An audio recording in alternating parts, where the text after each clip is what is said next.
This video is about a brake controller for a DynoJet 250i. DynoJet calls the controller a Theta box. So I'm going to start off. When I say start off, this isn't my first attempt at a video, so the quality is really going to be horrible, but I couldn't find anything else on YouTube about it, so I thought I've made my way through, so let's see if I can share, because I did use the YouTube community to get a lot of information on the SCRs, optocouplers, and op amps. So thank you to the selfless individuals that put technology explanations on YouTube. So let me go ahead and start by apologizing for the quality of this one, but at least it's a start. So this is a controller between the computer and the eddy current brake. Well, the easiest way to troubleshoot is to divide and conquer. Well, this box takes, in our case, 240 volts AC, and then through the SCRs switches it, and it goes to a bridge rectifier, converts it to DC, and energizes the coils on the brake, creating the magnetism for the eddy current. So the way I checked the bridge rectifier and the brake itself is, and in this you'll see that I have just a plug feeding only 110 volts or 120 volts to the outer two. Let me see, are we not going to focus? Of course not. How do you guys do it? And then the inner two go to the bridge rectifier, and then of course it converts it to a DC.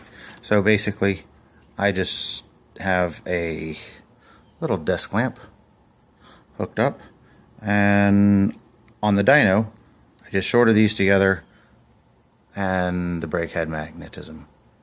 Alright, then DynoJet was helpful in telling us how to troubleshoot, which component we need to send in, and give them $600 to look at.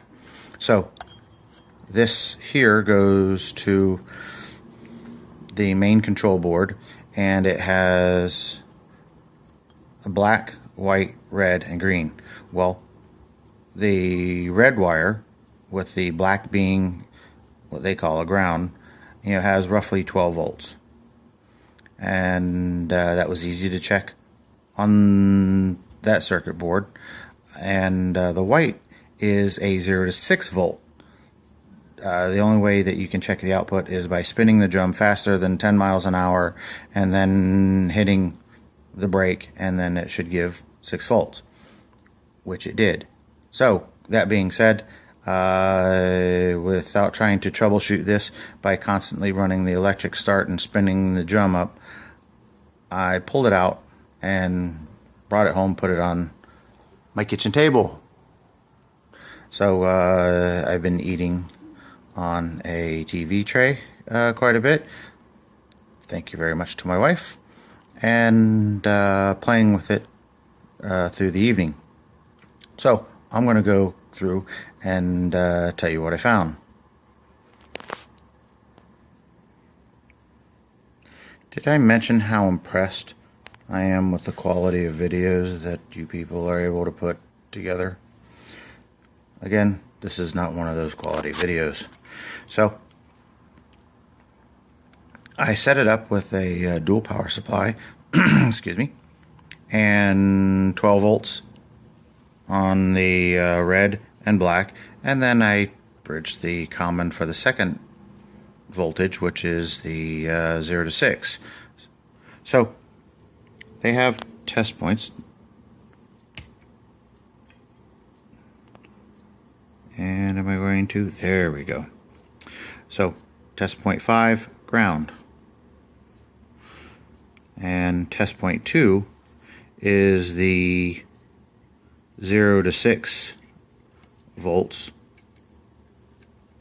Wow, look at that. I'm trying to do it through the phone. Alright, so 6.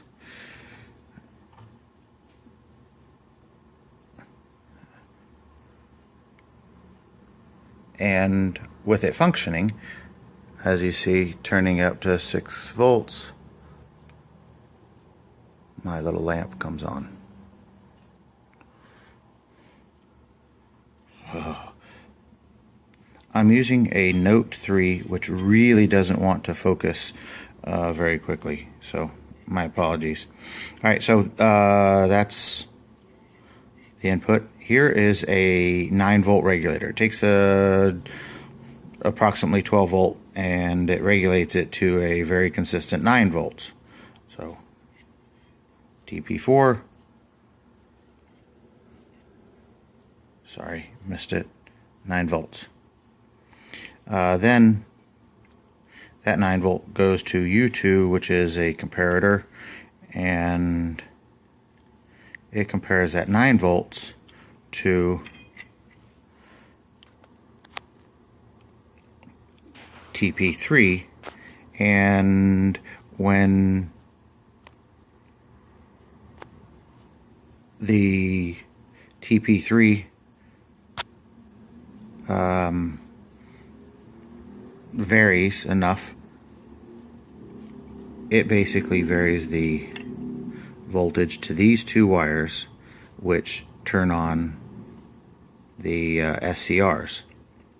Well, in our case, these two wires are basically a feedback to this board from the SCR board. And I'll go ahead and pause and switch over. Alright, the black and the blue come to this U2, these two pins specifically. Oh, I suppose this should be a word of caution. These two lines have 120 volts in my case, and in some dynos cases, but when it's hooked to the dyno, it's 240 volts. So you might get lit, so be careful. Anyway, so this is a optocoupler, and by the way, did I know that before? Of course not. When I started this, I took the numbers off of all of these components, and I went to DigiKey, and I ordered every one of them. Turns out ordering twice as many as I need to replace every active component on the board. I didn't get the resistors or the capacitors. I can check those pretty easily with the meter. But those other devices, I ordered twice as many as I need, and with shipping from DigiKey, it was right around 50 bucks. So definitely worth the effort. In my case, U2 is all that was bad for us. So the blue and black wire basically get connected by U2 and then feedback to that comparator, and then the voltage commands those SCRs through the red and the orange.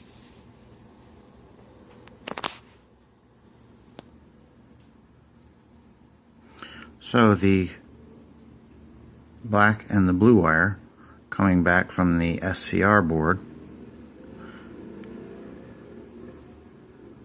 feed this circuit to help the comparator on U2 make the decision to vary the current to the break. The easy way to tell if that voltage sensing circuit for the optocoupler is working is the test point 1, and of course I'm not going to focus. Check the voltage on it, and if the voltage sensing circuit isn't working, that optocoupler isn't working, it's about 6 volts. So I have a switch for the 110 volts that I'm using, and I turn it on, and now it's 3 volts. So without that optocoupler sensing the voltage coming in, this board isn't going to work. So then TP1 is an easy way to divide the voltage sensing on the other board. So with TP1 less than 6 volts, we come back to TP3, and now when we vary the voltage on the input, oh, by the way, these Hewlett-Packard power supplies, and again, why can't I focus? You can find on eBay for about $100. So TP3, varying the voltage.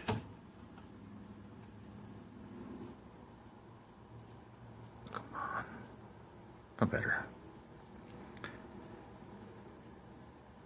We'll then vary the output.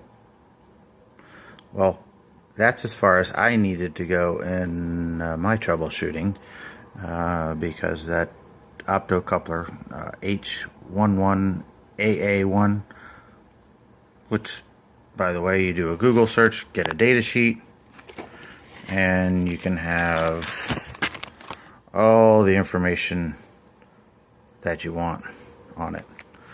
Then you use YouTube optocoupler, and you can find somebody that'll help you out.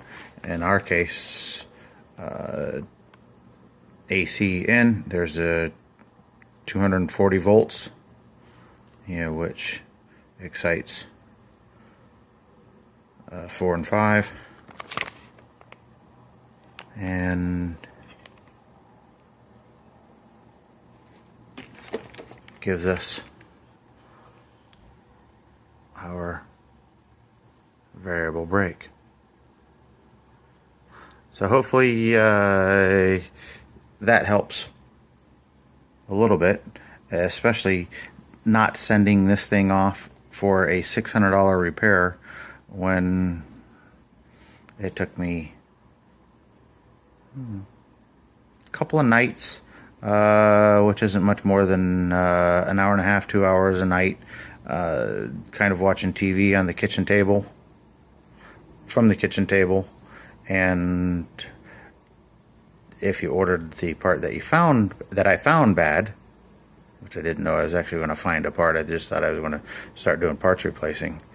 I think it was only $3.40, but I got the whole gamut for about $50, and replacing the through-hole parts, I have a Pace